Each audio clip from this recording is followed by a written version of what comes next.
মাস 8 রাকাত তারাবির নামাজ পড়েছেন, কোন আহলে হাদিস একটা হাদিস দেখাক, একটা হাদিস দেখাক যে নবী 1 মাস রমজান মাসে 8 রাকাত তারাবি পড়েছেন।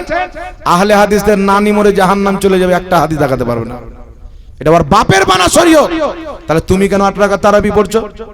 বলছে বুখারীতে হাদিস আছেন। কি হাদিস? মায়েশা বলছে নবী রমজানের বাইরে 11 রাকাতের বেশি পড়তেন না। তো রমজানের বাইরে মানে নবী 12 মাস 11 রাকাত পড়তেন, এটাই তো বুঝাই। আপনারা জ্ঞানীগুণী মানুষ বসে আছেন। মায়েশা বলছেন রমজানের বাইরে নবী 11 রাকাতের বেশি পড়তেন না। তাহলে এখান থেকে কি বুঝতে পারা গেল? জোরে বলেন, জোরে বলেন। 12 মাস পড়তেন। তো তুমি যদি এই হাদিস দিয়ে তারাবি প্রমাণ করো 8 রাকাত বেটা, তো এখানে তো 12 মাসের কথা আছে। তুমি ইহুদি খ্রিস্টানের মতো খালি রমজানে কেন পড়ো? 12 মাস পড়ো। এই হাদিসে আছে নবী 4 রাকাত করে পড়তেন, বেটা তুই 2 রাকাত করে কেন পড়িস? এই হাদিসে আছে নবী 3 রাকাত বেতর পড়তেন, তুই 1 রাকাত কেন পড়িস? তো হাদিস মানে শুধু মুনাফিকি ছাড়া এদের মধ্যে কিছু পাবেন না। আর আমি কি বলবো, আহলে হাদিসদের আপন বাপ নবাব সিদ্দিক হাসান নিজের কিতাব আউনুল বারী 2য় খণ্ডের মধ্যে লিখছেন মায়েশার হাদিসটি হলো তাহাজ্জুদের হাদিস, তারাবির হাদিস নয়। ওদের বাপ লিখছেন। আর ইমাম ইবনে হাজার আসকালানী ফাতহুল বারী বুখারী শরীফের জমিনের মাটিতে যত ব্যাখ্যা গ্রন্থ লেখা হয়েছে, সর্বশ্রেষ্ঠ ব্যাখ্যা গ্রন্থ ফাতহুল বারীর মধ্যে লেখা আছে এই হাদিসটি হচ্ছে তাহাজ্জুদের হাদিস। আর ইমাম বুখারী শরীফের মধ্যে এই হাদিসকে তাহাজ্জুদের অধ্যায় লিখেছেন, আর অধ্যায় হচ্ছে ইমাম বুখারীর আকীদা। কোন অধ্যায় লিখেছেন? তাহাজ্জুদের অধ্যায় নিয়ে এসেছেন যে নবী রমজানের বাইরে 8 রাকাত তারাবি পড়তেন, 3 রাকাত বেতর পড়তেন। এবার আমার দিকে লক্ষ্য করেন, সহিহ হাদিসের মধ্যে আছেন আল্লাহর নবী 13 রাকাত নামাজ পড়তেন। কত? 13 রাকাত পড়তেন। কেমন ভাবে?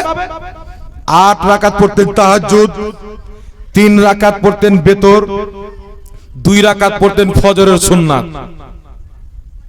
তাহলে এই যে নবী 11 রাকাত নামাজ পড়তেন, এটা প্রথম রাতিতে পড়তেন না শেষ রাতিতে? জোরে বলেন।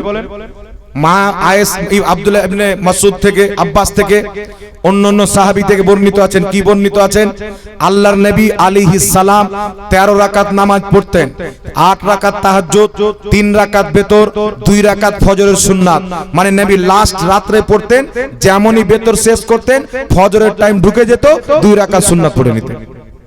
এটা তারাবি কি করে হলো ভাই? তারাবি তো প্রথম রাতে হয়, তাহাজ্জুদ হয় শেষ রাতে। আর আহলে হাদিসদের কিতাব ফাতাওয়া আহলে হাদিসের মধ্যে লেখা আছে তারাবি আলাদা, তাহাজ্জুদ আলাদা। তারাবি প্রথম রাতে, তাহাজ্জুদ হচ্ছে আপনার শেষ রাতে। জোরে বলেন সুবহানাল্লাহ। এইজন্য বুখারীর হাদিসকে কোন ওয়াহাবি মায়লাল তাহাজ্জুদ তারাবির হাদিস প্রমাণ করতে পারবে না। আর যদি তারাবির প্রমাণ করে তাহলে তাকে 12 মাস পড়তে হবে আর 4 রাকাত করে পড়তে হবে। কথা বুঝতে পেরেছেন? এবার চলে আসেন 2য় নাম্বার, যেটা নিয়ে ফার করে কি উমর ফারুক কত রাকাত হুকুম করেছিলেন। মুয়াত্তা ইমাম মালিকের একটি হাদিস পেশ করে কি হযরতে সাইব ইবনে ইয়াজিদ বলছেন হযরতে উমর ফারুক রাদিয়াল্লাহু তাআলা আনহু হযরতে উবাই বিন কাবকে এবং তামিম দারিকে 11 রাকাত পড়াতে বললেন। কত রাকাত?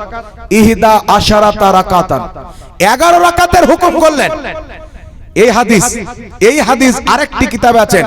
ইমাম নিশাপুরী রাহমাতুল্লাহ লিখছেন যে হাদিসকে নাসিরউদ্দিন আলবানী সহিহ বলেছেন। তিনি বলছেন উমর ফারুক 11 রাকাত হুকুম করেছেন।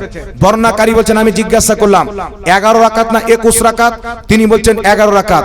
আবার জিজ্ঞাসা করলাম 11 রাকাত না 21 রাকাত? তো 11 রাকাত থেকে তিনি রুজু করে বলছেন না, 21 রাকাতের হুকুম করেছিলেন। তারাবির নামাজ ছিল 20 রাকাত। জোরে বলেন সুবহানাল্লাহ। তো যিনি 11 রাকাতের কথা বলেছেন তিনি নিজের কথা থেকে ফিরে এসে 20 রাকাত তারাবির প্রতিষ্ঠা হয়েছেন। আর উনার ভুল কথাটাকে নিয়ে এ বেটা 11 রাকাত ফিটিং করছে। এজন্য ইমাম ইবনে আব্দুল বার কিতাবটির নাম আল ইস্তিসকার, এই কিতাবের মধ্যে ইমাম ইবনে আব্দুল বারের কথা উল্লেখ রয়েছে। তিনি বলছেন 11 রাকাতের কথাটি হচ্ছে ওয়াহমুন ওয়া কালাতুন, বর্ণনাকারীর ওয়াহাম ধারণা এবং ভুল করে 11 রাকাতের কথা বলেছেন। আর মুসান্নাফে আব্দুর রাজ্জাকের মধ্যে সহিহ হাদিস দাউদ বিন কায়েস বর্ণনা করছেন মুহাম্মদ বিন ইউসুফ থেকে, মুহাম্মদ বিন ইউসুফ বর্ণনা করছেন সাইব ইবনে ইয়াজিদ থেকে। তিনি বলছেন হযরতে ওমর ফারুক নিজের খেলাফতের জামানায় লোকজনকে 20 রাকাত তারাবির প্রতি জমা করেছিলেন। জোরে বলেন সুবহানাল্লাহ। 20 রাকাত তারাবির প্রতি।